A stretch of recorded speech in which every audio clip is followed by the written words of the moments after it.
It is Friday. It's time for Brunch with Bernie. Senator Bernie Sanders, the guy I think of as America's senator, although people in Vermont know he's theirs, and they're very pleased and proud about it. Sanders.senate.gov, his website. Bernie, welcome. Good to be with you, Tom. Great to have you. So, a lot going on in the Senate? Well, we're on break right now. Many of us are back in our own districts. I'm in Burlington right now. Mm-hmm. But there is a lot. There are a lot of issues that are out there. Let me just touch on a couple. We will, as soon as we get back, reintroduce legislation to break up the largest banks in this country. Tom, it is my view that we're never going to see the middle class in this country expand. We're never going to see poverty go down unless we do deal with this incredible power and wealth that resides on Wall Street. So we're going to introduce legislation which gives the Secretary of Treasury his job will be to determine which banks are too big to fail. We think many of them are, and to break them up. And the reason that I want to do this is you're looking at a situation where the six largest financial institutions in this country have assets of over $9 trillion. That's two-thirds of the GDP of our nation. They write half of the mortgages. They write a heck of a lot of credit cards. And unless we begin to break them up, I don't think you're going to have the kind of competition that we need in the marketplace. And I think that we have got to also address this phenomenon of Wall Street being a gambling casino rather than a conduit for money going into the productive economy. And I worry about that nationally. I worry about the international financial system and what it is doing all over the world. But this issue of Wall Street has got to be dealt with. As you may know, a couple of weeks ago, Eric Holder, the Attorney General, made a rather astounding remark in suggesting that he thought that if we went after some of the CEOs of the large Wall Street companies, it could have a negative economic impact on this country and on the world, because these companies are so big that if you destabilize the companies, it can have a trickle-down impact. So in other words, you have a situation where these guys are not only too big to fail, they are too big to jail. It's crazy. It really is, and it just speaks to the power of Wall Street, and that is an issue that we have to deal with.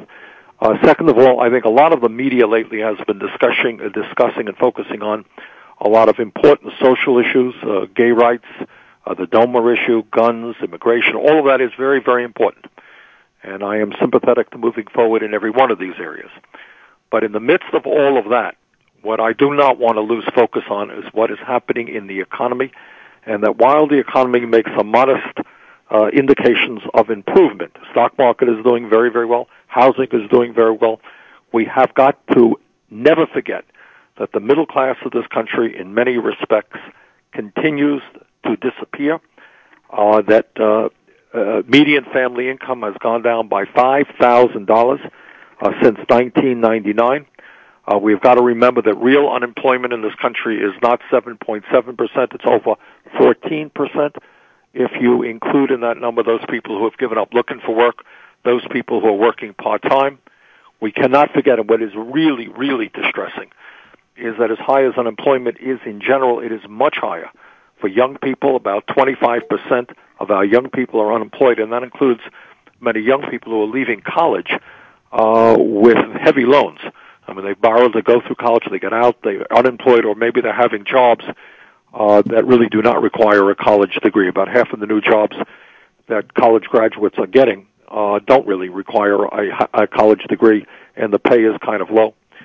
And we have to remember also, when we talk about the economy, that most of the new jobs being created in recent years are low-paying jobs, which speaks to the need to raise the minimum wage, but also to create jobs in this country that pay people a livable wage. I had, during the budget process, I'm on the budget committee, we had an interesting debate. I introduced an amendment which got through the committee and is in the bill, dealing with income inequality and the minimum wage. And the point that I made is that the largest welfare recipient in this country, you know what the largest welfare recipient is? No. It's Walmart. Oh, yeah, of course, because all their employees earn so little that they qualify for food stamps and Medicare. So here you have the Walmart family, that is the wealthiest family in America, that owns more wealth than the bottom 40% of the American people, and yet they get a huge subsidy from the federal government because many of their workers earn wages that are so low that these workers are eligible for Medicaid, they're eligible for food stamps, they're eligible for subsidized housing. And that's all being picked up by the taxpayers of this country and to enable the Walton family to become the wealthiest family in America because they get away with paying, wages of $8, $9, $10 an hour. Wow. And that's an issue that has got to be addressed. There is going to be a bill to raise the minimum wage, and I am strongly supporting that effort. Also, in the budget process, I managed to get an amendment passed, which has the Senate going on record in opposition to the so-called chain CPI, something that I've discussed on this show a whole lot, and that is an effort on the part of Republicans, the President, and some Democrats to recalculate how cost of living adjustments are made for seniors on Social Security and for disabled vets, meaning significant cutbacks in Social Security and benefits for disabled vets. And that's an issue we are going to stay on. I would also point out that in the budget process, what we managed to do, and I worked hard on this as a member of the committee, is get $100 billion into the budget to invest in our crumbling infrastructure. We need to do a lot more than that. We have trillions of dollars of unmet needs out there in terms of roads, in terms of bridges, and water systems. And when we invest in our infrastructure, we can create a significant number of jobs. So job creation is enormously important. Investing in our infrastructure, transforming our energy system away from fossil fuel to energy efficiency and sustainable energy, enormously important. Protecting Social Security, Medicare, Medicaid, enormously important. So those are some of the issues that some of us are dealing with in Congress now. That's remarkable. Mexico just passed a law. I believe they passed it. I know it was before their parliament or legislature, to say that any company that owned more than 50% of the telecom industry or the cable industry, and this was directed to Carlos Slim, who owns 70+% of all the cell phone, the richest guy in the world, and much of the cable TV systems in the country, had to break up. You started out talking about the big banks. Is there any possibility we could see any kind of effort to bring back enforcement of the Sherman Antitrust Act that Reagan basically suspended in '82 and we've never gone back to? Well, Tom, the answer is you have a Congress now which is incredibly conservative on financial issues. As I mentioned earlier, I think we're making some progress on gay rights. We're making progress on getting more women involved in the political process. I think we're going to make some progress on immigration, on guns. But when you come to the money issues, when you come to the financial issues, we are losing ground because of the power of big money. So the point that I made earlier about banks can be made in many other industries, yep, where you have a handful of large corporations that control and what goes on in that particular industry. And I would use media as one case in point. Now, right now, at the FCC, they have in front of them language or rule that would deregulate media even more, do away with cross-ownership rules, which would allow fewer companies to own more and more media in America. It's a very bad idea, and it's something we're working on. Yeah, so Rupert Murdoch can get the L.A. Times. So Senator Bernie Sanders with us. We'll be back with your calls for Senator Sanders right after this. This is the Thom Hartmann Program. Check out Bernie's website, sanders.senate.gov. You can subscribe to Bernie's newsletter, The Bernie Buzz, and sign his petitions.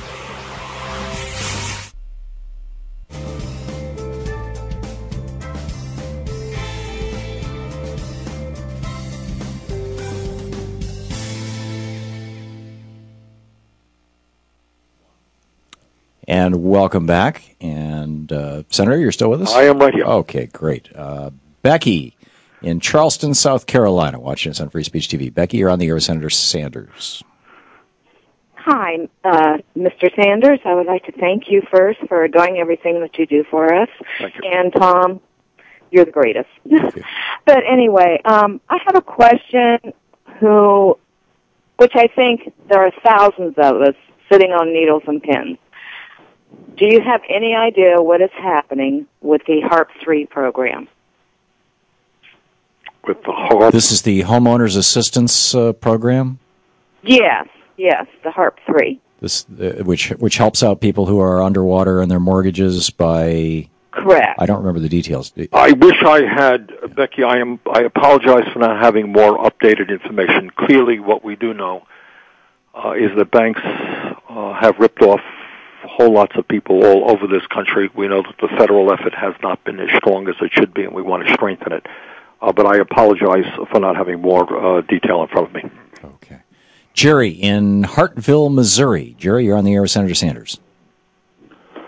Good afternoon, Senator. I filed Brumbaugh versus Chief Justice John Roberts on the constitutionality of civil liberties, pulling individuals away from contracts in the 14th, and I'd like to discuss that with you if you would like to discuss. Do you have a question for Bernie, Jerry? What do you think of the constitutionality of civil liberties in the face of contracts being for property and treaties being limited as being abridged by the original Privileges and Immunities Clause? Okay. Well, Jerry, I don't know if I can give you a definitive answer on that. That's a fairly specific question.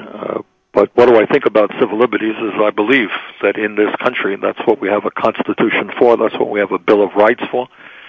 And one of the issues that concerns me very much is that in recent years, under both Republican and Democratic administrations, in the name of fighting terrorism, we have seen some significant attacks on privacy rights and on civil liberties.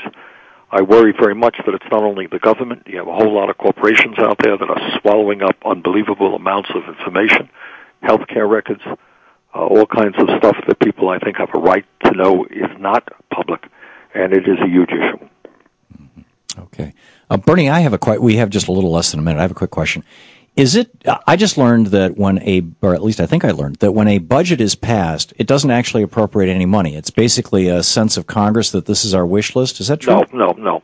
Okay. No, what the budget does is it tells the Appropriations Committee how much they can spend. So it is very important. I see. What it does not do is to say, it gives parameters, but it does not say you should spend X amount of dollars on education and Y amount of dollars on healthcare. That is what the Appropriations Committee does. But it does tell those committees the amounts that they can spend. And then they write legislation that spends that amount, and then that passes? Right. I see. Okay, thank you for helping me understand the process. We'll be back with Senator Bernie Sanders and your questions for Bernie right after this. Check out his website at sanders.senate.gov. 20 minutes past the hour.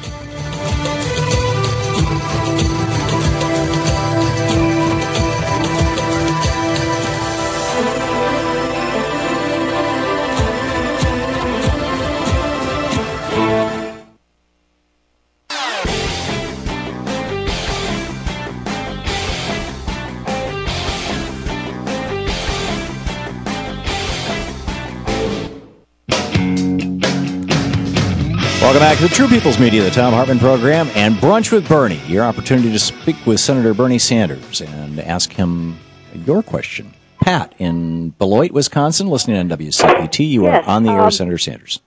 Thank you. I want to state and then ask a question. The sequester seems to be reaching its tentacles out in many areas in my community. I work with special ed students, are the kind of students that potentially might be someone who goes to Newtown and shoots somebody, the behavior and emotionally disturbed and angry students. My daughter-in-law works with the physically handicapped children in our school district, and my grandson just announced to me yesterday that he is has an internship to become a firefighter, and his internship is threatened. What are we doing about the sequester? Because it seems like it's been forgotten.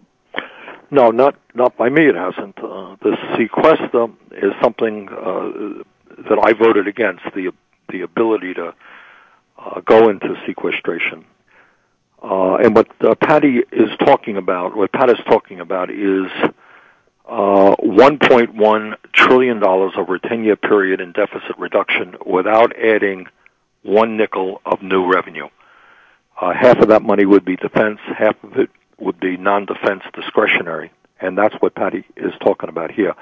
Education, firefighters, and a whole lot of other folks, and all over the country. I think last week we got a couple of calls from federal workers who are losing a day a week. It is a disaster. It is an absurd way to do deficit reduction.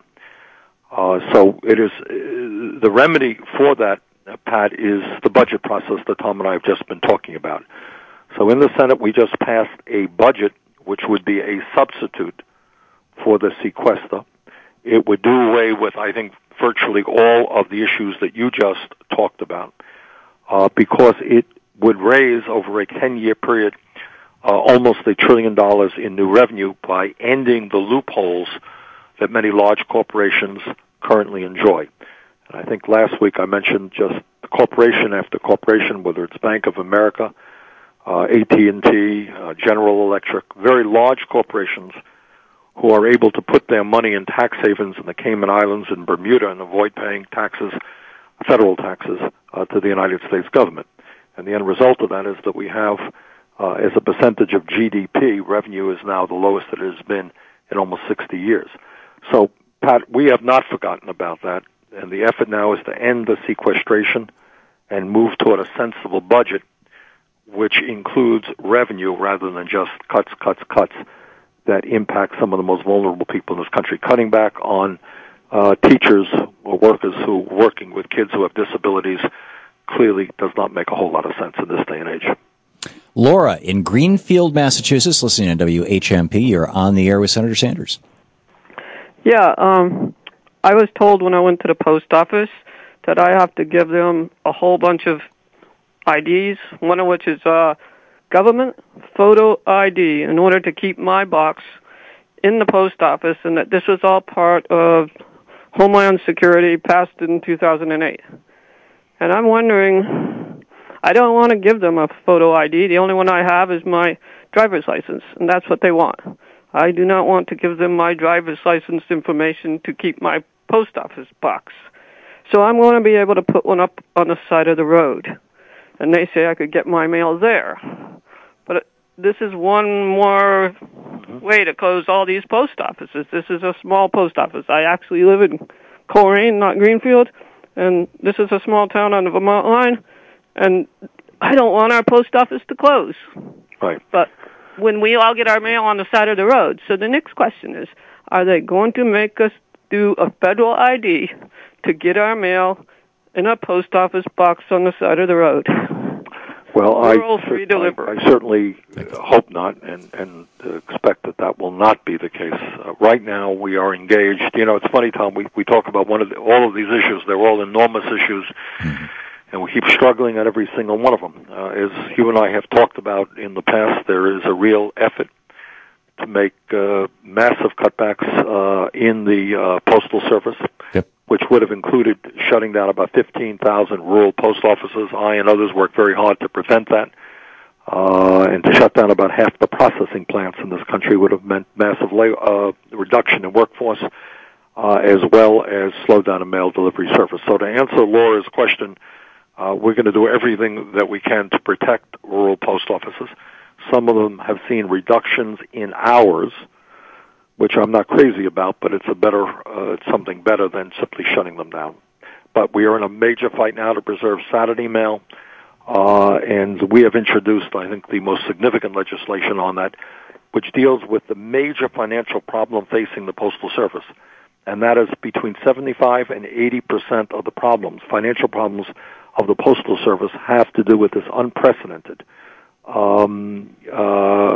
mandate that they pay 75 years of retirement health benefits in a 10-year period, over $5 billion a year, and that is the most significant financial problem that they have, and our legislation addresses that.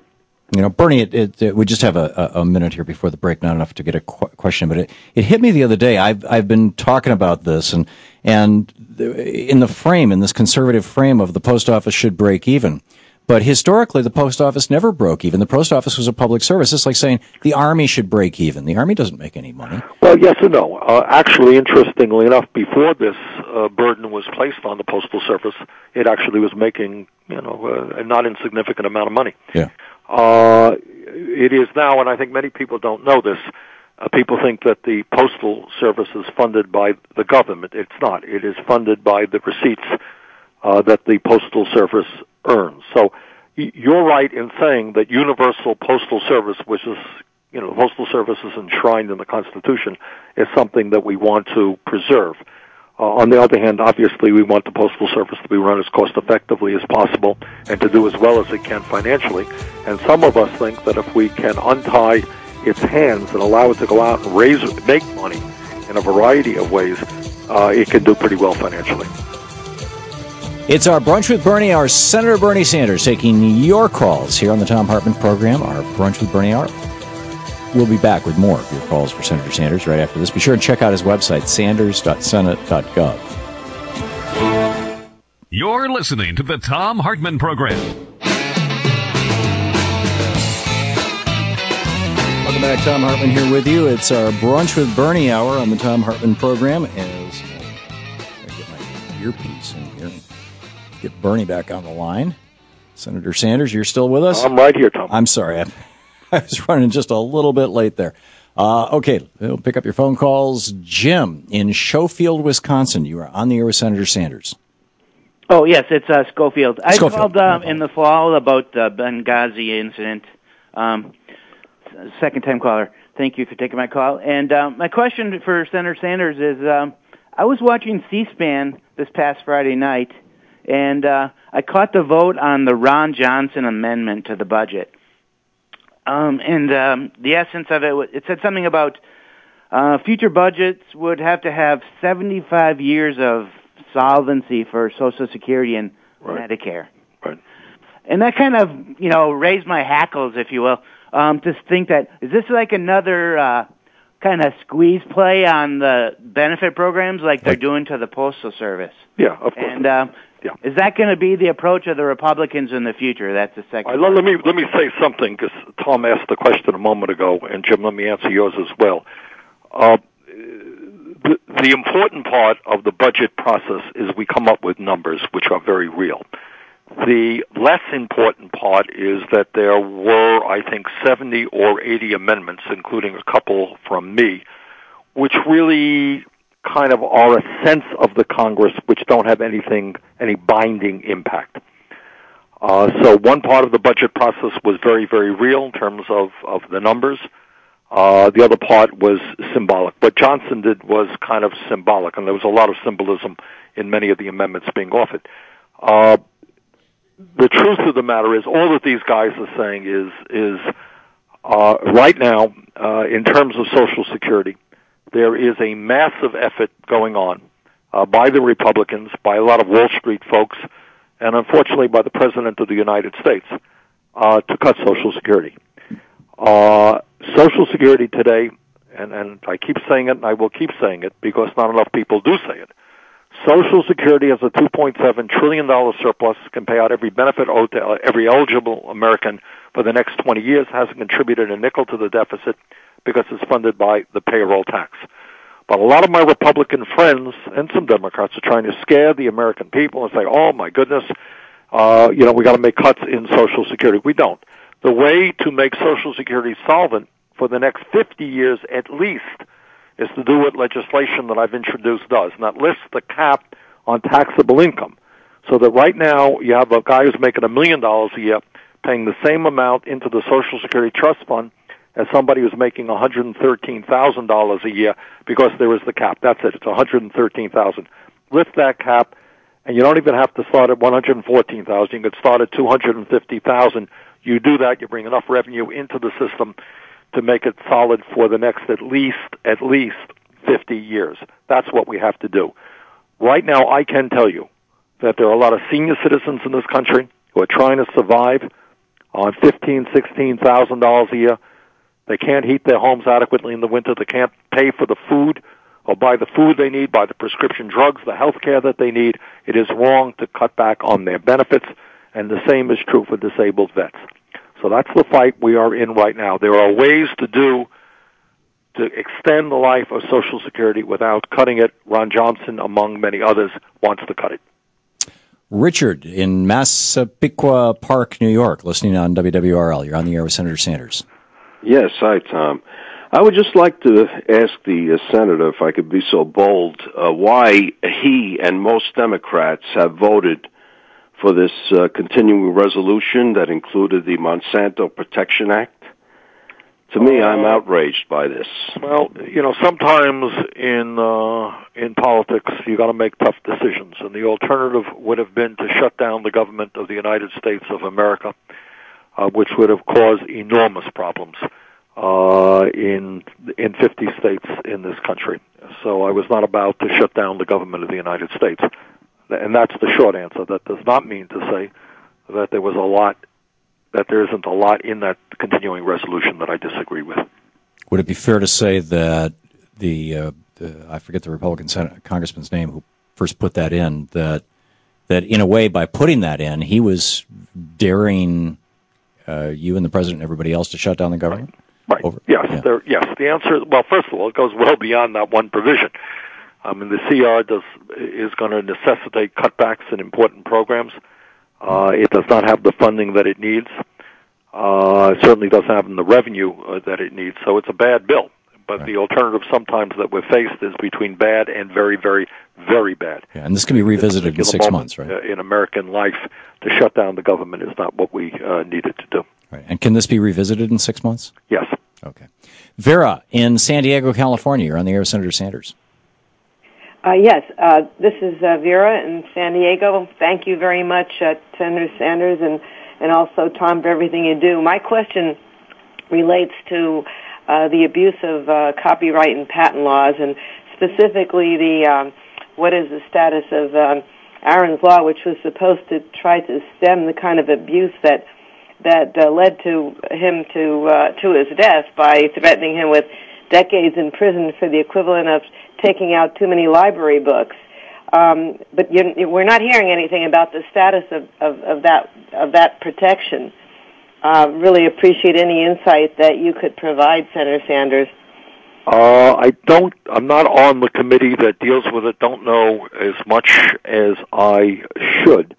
I think in general, the copyright issue that we are dealing with here, I think the major concern that folks are struggling with is that in countries like China and elsewhere, intellectual property rights are being violated at great cost to many companies in this country. There's another issue that is out there, interestingly enough, where some scam operators are setting up websites and forcing serious people to have to buy their own names, if you like, for the work that they have really done. So that's kind of some of what's going on in that issue. Okay. Catherine in Seattle, you're on the air, watching on Free Speech TV. You're on the air with Senator Sanders.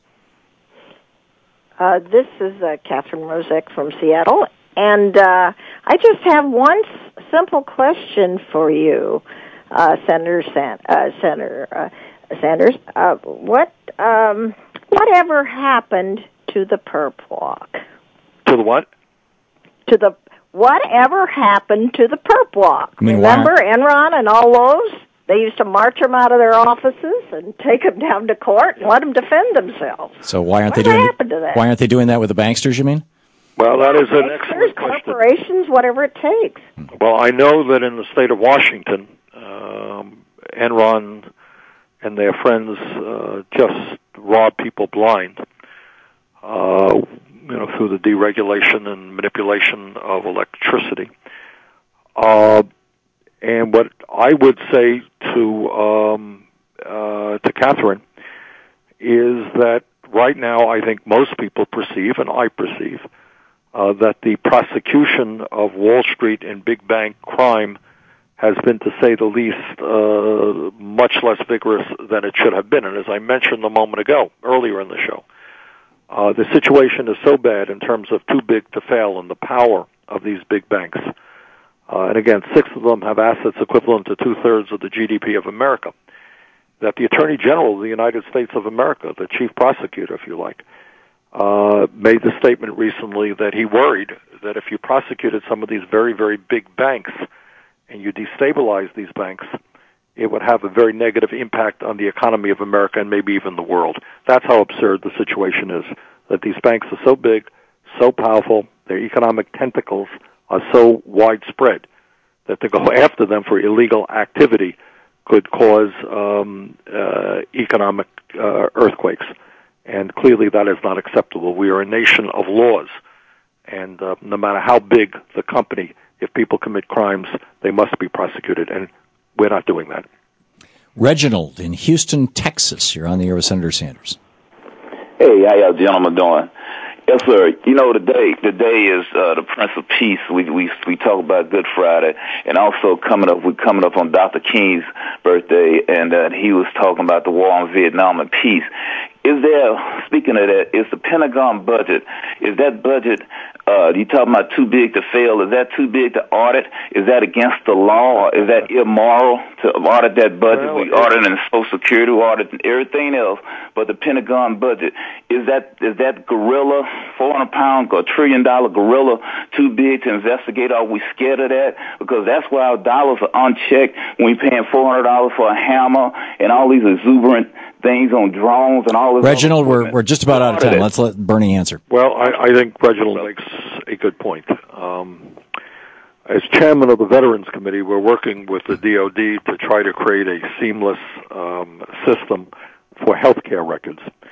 And when you're dealing with the DOD, you're dealing with just an incredible bureaucracy. And as Reginald indicated, what we are in fact talking about is $600 billion a year. And his point is right. It is so complicated. There are so many contractors. If you ask the DOD today, tell me how many contractors do you have? I don't think they could answer that question. The cost overruns in weapon system after weapon system are extraordinary. So Reginald's point is absolutely right. They are, at this point, unable to audit themselves, which is clearly absurd. Senator Bernie Sanders with us, our Brunch with Bernie hour here on the Thom Hartmann Program. Back with more of your questions for Senator Sanders right after this. You're listening to the Thom Hartmann Program. Visit ThomHartmann.com for audio and video archives. And you can check out Bernie's website at sanders.senate.gov. You can sign up for his newsletter, and it's a great news site in and of itself.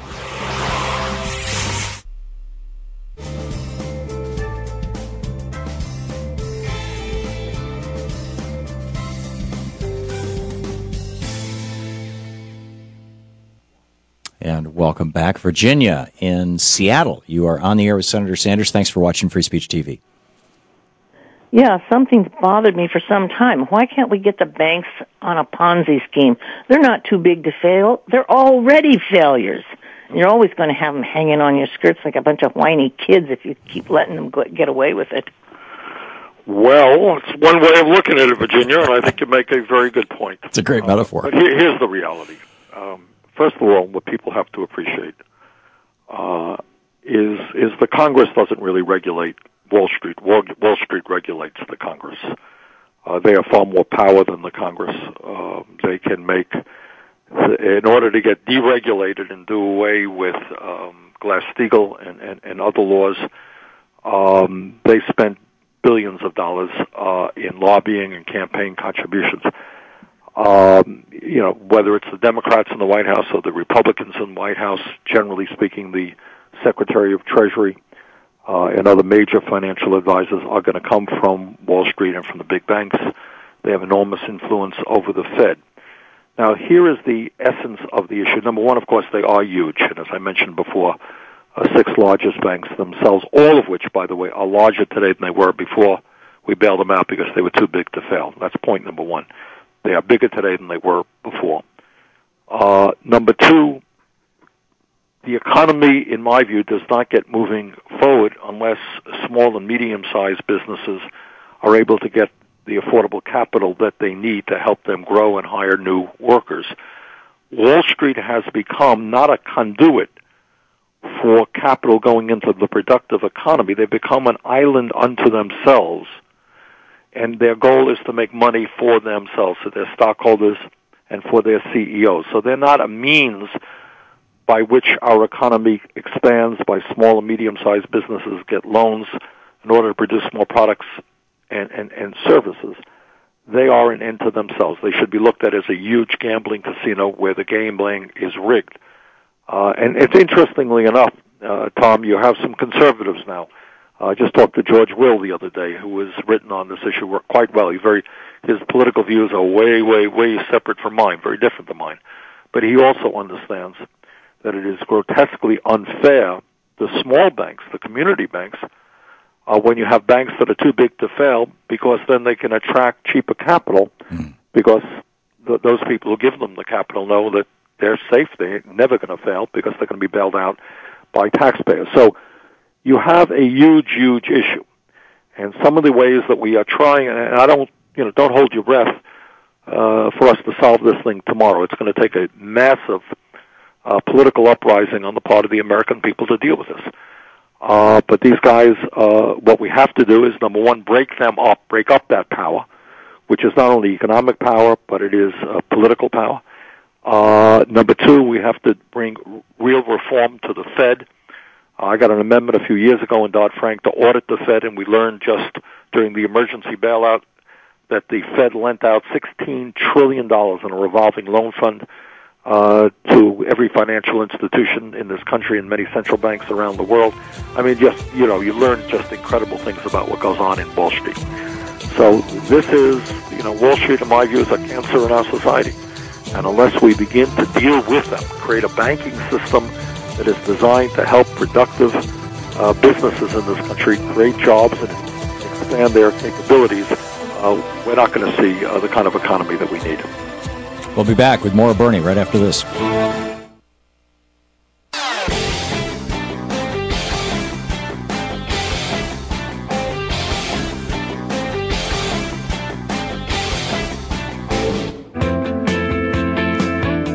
Welcome back to Talk Media for the rest of us, the Thom Hartmann Program. Senator Bernie Sanders with us, our Brunch with Bernie hour, taking your questions. Christian in Westminster, Maryland. You're watching over on our website at thomhartmann.com. You're on the air with Senator Sanders. Hi, good afternoon, Tom, and good afternoon, Senator Sanders. It's a real pleasure to talk to you, sir. I wanted to ask you, given that NASA's budget is, 0.5% of the federal budget, a half a penny on the dollar, and given that their education and public outreach is even a tinier fraction of that, since it's such a small amount of money, what would it take, or do you think we could somehow restore that in an upcoming continuing resolution? Because we seem to get so much bang for the buck and inspiration in our STEM education, and keeping the public as well as our kids enthusiastic about science and education. Well, I think that's a very good point. I think it is no great secret that our kids are not doing well compared to the rest of the world in terms of science and math and engineering. And you're right. What NASA is also about is, in fact, I think you used the word inspiring, and that's really true. It was obviously a day that Americans will never forget when we sent the man to the moon and other, right now we're exploring Mars. So I agree with you. But I think you touch on it's not just NASA. It is a question of fundamentally changing the priorities of the United States government.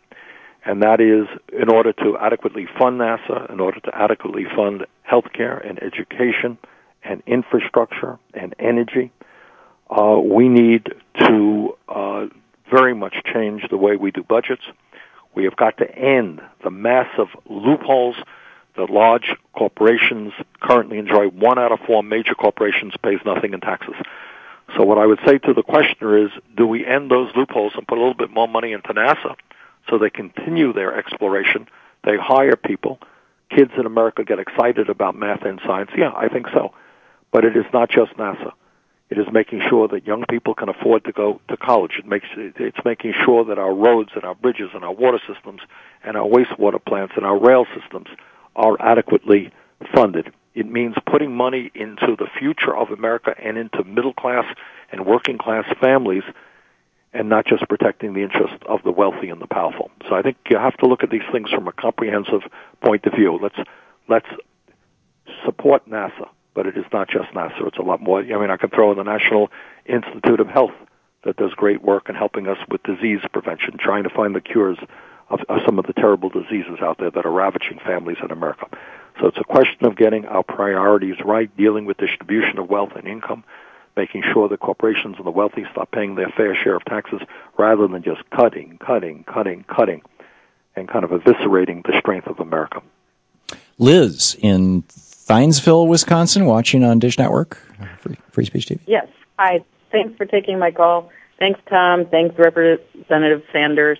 How can I and others as average citizens continue to help beyond voting? And my specific example is when things such as cuts to Workforce Investment Act, known as the WIA Act, and worker retraining, if I make calls to my representatives in my area in Wisconsin, it falls on deaf ears. And I work every day with what is called dislocated workers. And we're facing massive cuts. Well, Liz, this is called, I don't want to be euphemistic here, but this is called political struggle, and we have to be smart about it. If you're calling up your representatives and they're not responding, they're ignoring your calls, then there are things you got to do. I mean, that we have to do. One of the problems that we have, I would say to Liz and to Tom and to everybody who's listening, people are tired. They're working, long hours in many cases. They're living under stress. They're living under anxiety that they're going to lose their jobs, lose their health care benefits. And people sometimes get paralyzed. And the answer is that we just can't afford to do that. If you are calling up your member of Congress or your state legislator or whatever it may be, and you're not getting a response, my suggestion is you tell them you're going to hold a town meeting. And you want to work with him or her on a date that's convenient. If not, though, we're going to hold that town meeting. If you don't show up, the people in this community are going to understand that you don't care about our views, and we'll remember that on Election Day. The function of an elected official is to represent the people, and if they cease to do that, they should cease to be an elected official. Annette in Linden, New Jersey, watching on the Thom Hartmann app. Hey, Annette.